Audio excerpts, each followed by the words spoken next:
Et tu commences à faire des prières qui ne sont pas des prières à faire. À la place de demander la grâce, toi tu fais l'autorité. Hein? Tu chasses les démons, tu fais... Non, demande Seigneur, fais-moi grâce. Alléluia. Amen. Seigneur, fais-moi grâce. Dieu bénit, peuple. Moi je sais Dieu bénit. Quand tu se soumets à la volonté de Dieu, Dieu te bénit. Parce que là, la Bible dit clairement, l'athlète n'est pas couronné. Vous savez, il y a des couronnes pour nous. Si tu combats selon les règles, quand tu sors champion, on te donne le couronne. Tu es couronné par rapport à ça. Et même dans les seigneurs, c'est la même chose. Parce que si tu combats selon les règles, tu es dans les combats tous les jours, tu es dans la présence des seigneurs, tu combats selon les règles, Dieu te donnera la couronne.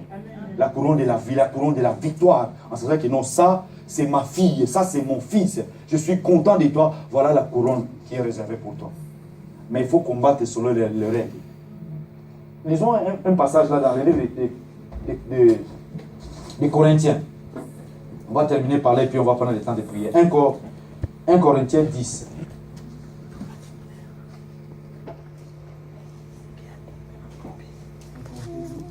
« 24, 27. Si quelqu'un peut nous lire ça. 1 Corinthiens 10. 24, 27. Suivez. 1 Corinthiens 10. Et 9. Je suis là dans la Bible, c'est 10 en bas. C'est 9, 24. 9, 24, jusqu'à 27. Je le note, Seigneur. La Bible nous dit ceci. Ne savez-vous pas que ceux qui courent dans les stades courent tous, mais qu'un seul remporte les prix? Courez de manière à les remporter. Courez de manière à les remporter. Est-ce qu'on parle de tous? Non, une seule personne. On parle de toi. Moi, je dois moi, je dois courir pour l'emporter. 25. Tous ceux qui combattent s'imposent toute espèce d'abstinence et ils le font pour obtenir une couronne corruptible. Mais nous faisons-le pour une couronne incorruptible. 26. Moi donc, je cours non pas comme à l'aventure. Je frappe non pas comme battant l'air. Mais je traite durement mon corps et je le tiens assujetti de peur d'être moi-même désapprouvé après avoir prêché aux autres la parole du Seigneur. Amen. Amen. Dites Amen. Amen. Vous voulez qu'on puisse vous forcer, je vais commencer comme faire les autres. Dites Amen. Amen. Là, la Bible dit, ça, peuple de Dieu, ça nous concerne. Nous qui... Je traite dans le verset d'abord, verset 26. Verset 26. Regarde ce que Paul dit. Il dit, moi, c'est qui parle? Paul. C'est qui parle? Paul. Moi donc, je cours non pas comme à l'aventure. Alléluia. Amen. Il dit, moi, je ne cours pas comme à l'aventure. Il y a beaucoup de chrétiens qui sont à l'église qui viennent à l'aventure. Tu es là, tu viens à l'aventure. Paul dit, je frappe, non comme battant hein, l'air. Vous savez battre à l'air. Hein? C'est... Moi, je suis devant un boxeur, n'est-ce pas? On est les deux boxeurs. Lui, il sait. Hein? Il est déjà derrière mon dos. Moi, je fais quoi? Je commence à attaquer là devant, n'est-ce pas? Je fais quoi? Je tape en l'air. Mais lui, il est à côté, il me regarde, il rigole. Après un coup comme ça, je fais quoi? KO. Mais une seule chose. Commence devant, un peu en haut là. Tous ceux qui combattent s'imposent toute espèce d'abstinence. Ça signifie quoi? Ça signifie, si tu veux gagner, il faut s'abstenir de beaucoup de choses. Un vrai athlète, il ne mange pas beaucoup de piments. On met des foufous là-bas, on met des pondous, on met des mbissi ou des makayabou, il prend un paquet de piments, il met. Parce que c'est quand il va courir, il va faire quoi? Essouffler. Parce que le souffle est déjà petit. Ça, c'est les athlètes.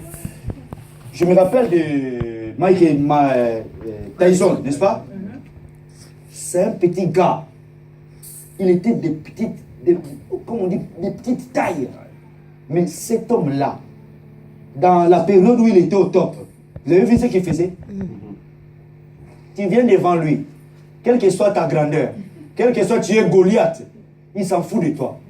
Il cherche la bonne occasion. Boum! Tu verras un gaillard comme ça tomber comme l'arbre qu'on a coupé. Vous savez pourquoi?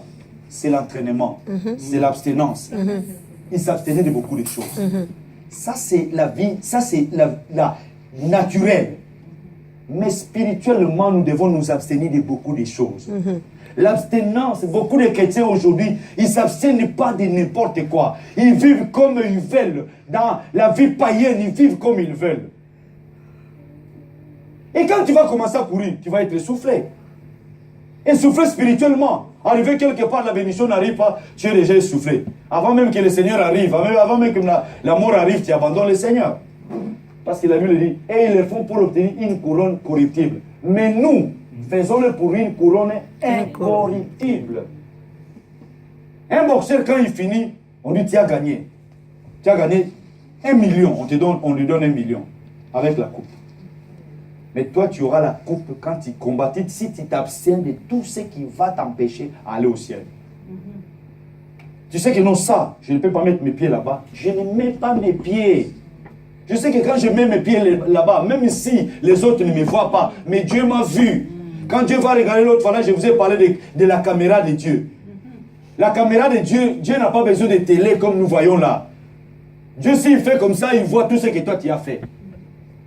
Dans les vies de Dieu, s'il fait comme ça, tu commences à voir ce que toi tu as fait. Les gens, ils cherchent, oui, l'athlète là, il a triché parce qu'il a mis les pieds comme ça. Vous voyez les gens qui sautent, n'est-ce pas? C'est la ligne elle est comme ça, n'est-ce pas? Nous qui regardons le sport. Mais il y a la ligne où quand il court, première chose, avant de sauter, si il y a le sable là-bas, il fait quoi? Il vient, il sait que je vais m'arrêter là. Il y a la caméra qui donne là. Vous avez déjà vu ça, n'est-ce pas? Vous regardez la télé. Je vais vous donner l'exemple du monde pour vous amener dans les seigneurs. Il y a la caméra qui fixe là. Il y a la caméra partout. Même s'il a triché, si les gens n'ont pas vu, mais la caméra a vu. On va regarder. Oui, il a mis les pieds derrière. Mais si ça passait comme ça, même s'il avait sauté jusque là où il y a Maman Colette, on dit non, tu n'as pas à gagner. Parce que tu as mis tes pieds sur la ligne. Marchez comme Dieu le veut. Alléluia. Amen. En vous abstenant de tout ce qui va vous empêcher. Mettez les pieds là où il faut mettre. Marchez comme Dieu le veut. Vous allez toucher vous-même dans votre main. Vous allez dire oui, ce que le pasteur dit, c'est la vérité. Amen. L'abstinence. Les gens là, les sportifs, ils s'abstiennent de manger. Ils disent, je ne mange pas ça, je ne mange pas ça. Je ne mange pas beaucoup de foufou parce qu'après je vais être lourd. Vous regardez, qui en Afrique, qui gagne beaucoup de courses là, à 400 à beaucoup là? Comment c'est les Kenyans, hein? Les Kenyans, les Éthiopiens. Est-ce qu'ils sont bourreaux? Ils sont comment? Ils sont maigres. Parce que quand toi tu es là, parce que déjà tu es lourd avec les foufous que tu manges. Avec tout ce que toi tu manges, tu es déjà essoufflé. Mais lui il s'abstient. Lui, il mange comme il faut. N'est-ce pas? Il mange parce qu'il ne veut pas être gros, il ne veut pas être lourd. Quand tu es lourd, ça va t'empêcher. Peut-être que toi tu es lourd par rapport à tes péchés. Quand le Seigneur viendra, quand tu vas essayer de monter, ta lourdeur là, ça va t'attirer en bas. Ta lourdeur c'est quoi? C'est le péché que toi tu fais. Abstiens-toi de tout cela. Alléluia. Amen. Et puis, quand tu fais, tu vas avoir la couronne incorruptible. Dieu n'a pas besoin de te donner la coupe, mais Dieu te donne la couronne incorruptible. Que personne ne peut retirer. Et puis, dans le verset d'après, il dit tout. Après, c'est là où Paul dit, il parle de lui-même. Il dit, moi donc je cours non pas comme battant à l'air. Après avoir prêché l'évangile. Je vous parle, mais je parle aussi à moi-même. Amen. Alléluia. Amen. Vous croyez que non, si je parle de la sanctification, moi je joue avec ça? Non. Moi, première personne à chercher la sanctification. Amen. Je sais c'est un combat, mais si je ne vous dis pas, vous n'allez pas vivre de bonnes choses. Parce que moi j'ai besoin. Je l'ai dit dernièrement quelque part, j'ai dit écoutez, j'ai besoin d'avoir la vie éternelle moi aussi. Amen. Mais pour avoir la vie éternelle, je dois me sanctifier. C'est pourquoi Paul lui dit, je traite dignement mon corps, je le tiens à cette des peurs. Moi-même, après avoir prêché aux autres, que je sois rejeté, que Dieu me rejette. Paul avait peur. Il dit, j'ai besoin moi aussi d'hériter le royaume de Dieu. Est-ce que toi, comme tu es la maman, tu es là, papa, tu as besoin d'hériter le royaume de Dieu. Si tu as besoin de ça, une seule parole, je te dis, abstiens-toi de tout ce qui peut t'empêcher d'aller au ciel. Amen. Il y a quelqu'un qui, Dieu l'a monté, Jésus est venu prendre les siens. En partant comme ça, il y a un fil qui l'a tiré vers le bas. N'aimez pas le monde. N'aimez pas les choses qui sont dans le monde. Aimez les choses qui sont. Un jour, tout ça, ça va nous bloquer sur la terre. Tu peux l'avoir, mais c'est pour un peu de temps. Il n'y a personne qui peut avoir. J'ai vu des gens qui ont des milliards, des millions, mais en ce moment, à 60 ans, 70 ans, ils sont morts, ils sont partis sans connaître Jésus-Christ. Mais je te dis une seule chose. Il y a quelqu'un qui veut te donner la vie. Mais cet homme-là, c'est Jésus-Christ. Amen. Amen. Fais de Jésus, mon Jésus à moi, ton Jésus à toi. Et que tu vives selon le règne, comme la Bible le dit, en s'abstenant de tout ce qui peut t'empêcher d'avoir la couronne incorruptible du Seigneur. Amen. Amen. Que Dieu nous bénisse. Amen. Nous allons nous exprimer dans la présence du Seigneur pour prier quelques minutes seulement.